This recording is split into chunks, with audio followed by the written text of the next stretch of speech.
Previously on Right, let's go over to, where are you, in Ireland now, Keith? That is correct. How many Guinnesses down already, boss? Oh, no, I've been careful. I'll confess to having at least one at lunchtime. All right, as you got to do as the Irish do, hey?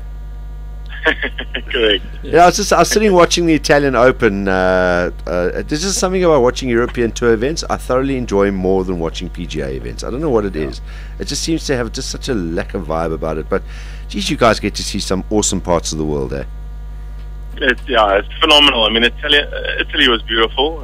Turin was gorgeous. The golf course was just like playing at Glendower, really. It had the same big trees, or Royal Johannesburg. The big trees, the bent grass greens, very similar look to South Africa. Yeah, but those Alps in the distance behind you, every now and again you glance up, you know, you're in a different part of the world.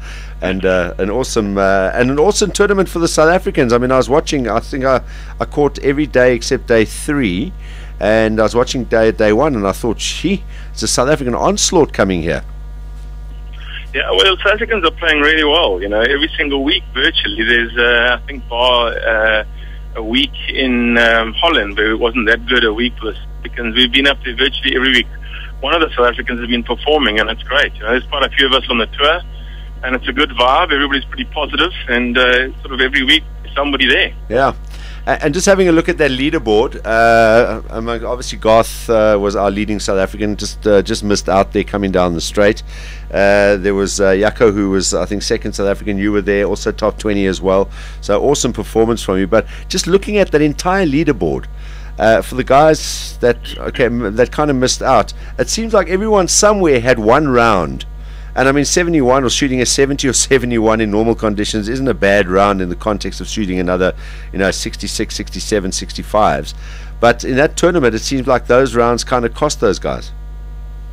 Yeah, it was the golf course itself had a lot of short par 4s, and the par 5s are reachable. So if you went, I would say the par was probably closer to 69. So if you weren't shooting under 70, you would have gone backwards. I think the last day I shot 68, and I moved up 2 spots. So it was a relatively easy golf course. The greens were running at a good pace. So if you weren't going under par, like you say, if you shot a 70 or 71, when the leaders were, the average, I think the winning score would have averaged 66. Yeah. So if you shot a 70 or 71, you've lost 5 shots to the leader, and you're in trouble. And you had, I think it was a 71, round 3? In the round 2. It was a round 2, okay, that's the one, that's the day out. So then you're looking at 2 64s on the weekend to make a charge. So it's a lot of hard work, like you say. And conditions pretty much benign most of the way through. I mean, didn't seem to be too much wind, so it didn't really wasn't advantageous to anybody, because I saw morning and afternoon field pretty much same conditions, right? Same conditions, and I think that's exactly what suited the South Africans as well. Italy's been renowned for freezing cold weather and pouring rain, and it's a little bit later in the year now we've had it there, and the weather was just perfect. We played in Holland as well, which normally rains, and the weather's been perfect there. I think the UK and Europe in general are having a very late summer because the weather's been gorgeous the last few weeks. Yeah. All right, now where do you stand as far as season so far?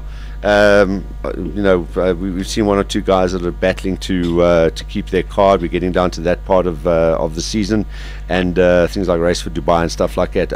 How does your season look now in that context? Well, my season is okay. I've had a disappointing, I think, middle to the season.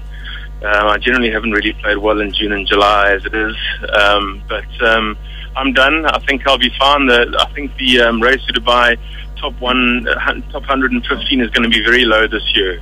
Generally isn't a Ryder Cup year, and I think it's going to be maybe only 200,000 euros this year, and I'm well above that already. So I'm looking good for next year, and I have 4 or 5 big events coming up, including the SA Open towards the end of the year, and still plenty of time to make sure I try and sneak into that Race to Dubai top 60.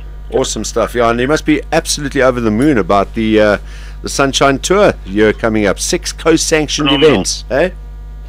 They're doing phenomenally well on the tour back home. They really have been. Since Gareth Tyndall took over and onward, it's just been going from strength to strength. And there's news in the pipeline that there are more events to come, and it's just fantastic. I think I might just travel overseas for 1 or 2 weeks next year. Come back home. Yeah, and added to that, I mean, I don't think it's one of the 6 Coast Sanctuaries, but we also heard that the Volvo is coming back here, and it's going to be at Country Club. Oh, is it going to be at Country Club? So I hear. They hadn't confirmed where it was going to be yet. I know it wasn't going to be at Fan Court anymore. Yeah. And that's fantastic. Weren't they throwing Royal Durban around at some stage? Yeah? Royal Durban? Royal Durban, I think, was for the Nelson Mandela. That's Royal right. Durban and Humid. That's right. So I think I'm not sure yet. I think it's been confirmed for Humid, but I can't guarantee that. Royal Durban, no. Not even these guys can get out of the rough in Royal Durban. It was the Nelson Mandela. They put glue in that grass. It's ridiculous.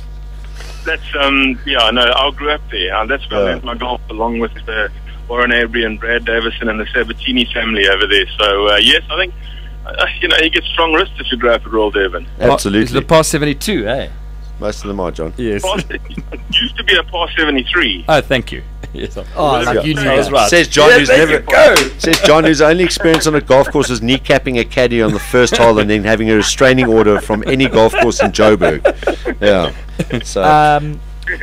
Keith, did you have a chance to chat to Garth? I was watching it and I felt so sorry for the Oak. I mean, a playoff was looking good. He could have won it if he birdied the last. Probably would have gone into a playoff considering what Castagno did. But he couldn't have picked a worse lie in that bunker. Unfortunately, I had a plane to catch, so I had to leave. But I did watch it right up until that 17th hole where I realized he sort of lost it. He got brutally unlucky. He put the front of the trap, rolled to the back of the trap, and Garth's one of those kind of guys. When he gets in a position to win, he generally does win. He's got a very cool temperament about him. He's a very laid-back kind of guy that doesn't get too worked up. And I certainly had my money on him for a win, and he was, as you say, right in there till the very end. And I think it was just a stroke of really bad luck that stopped him from at least getting into a playoff anyway. Do you think it was nerves? I don't know, adrenaline, because it was quite a big overclub. Well, you know what? That pin on 17 was tucked. I don't know what it looked like on TV, but playing it's a very narrow green to go at, and you're going in with about an 8 iron, and that was probably only a 3 or 4 yard over club that he hit into to catch the back trap over that. That pin was right at the back right hand side, so it was, and in the front you only had about 6 or 7 yards before the flag to carry it onto, so it wasn't that big an area, sort of a 10-yard landing area. Yeah. Okay. Well, look, now you must just got to put it in context. This is Simon, who stands up on 9 at Sun City with a 5 iron and hits it higher than the top of the Cascades and drops it to a meter from the pin for 2. So I mean, those kind of holes don't scare all the time. So those kind of holes don't scare Simon Hill. No, they don't. And I place a lot of emphasis on good iron play. All right, so what's up? What's up for you in Ireland then, Keith? Just popping over to visit a friend for a week. Then I'm heading back home. Just a quick week's holiday, enjoying Europe, enjoying the Guinness, and then I'm going to head home and just for a week, and then head off to the Dunhill Links and Portuguese Masters after that. Awesome stuff. It's an awesome time of the year from a golfing point of view, and it must be really nice to know that you kind of secure and you have your card again next year, and you're in line for everything. It must be a nice feeling going into some of those really nice events with that. It's a lot less stressful than it was last year. I mean, last year for me it went right the way down to the Hong Kong Open, which was the final event of the European Tour, and I needed to make the cut on the Friday. That's all I basically had to do to get my card. So, and that was the last event. So very stressful. So it's nice to get it sorted a little bit earlier this year, and exactly like you say, start focusing on the Dunhill Links and the Singapore Open, which is coming up, and trying to get into the top 60. Awesome stuff. Well played. Good luck for the rest of the season, and really lucky to chat to you here on Balls. Yeah, it's excellent. Nice to be chatting to you guys as well. Cheers, Keith. Take it easy. Thanks, Keith. Thanks so much.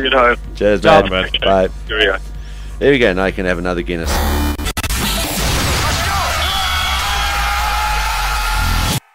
2 p.m. to 6 p.m. Mondays to Fridays live on balls.co.za.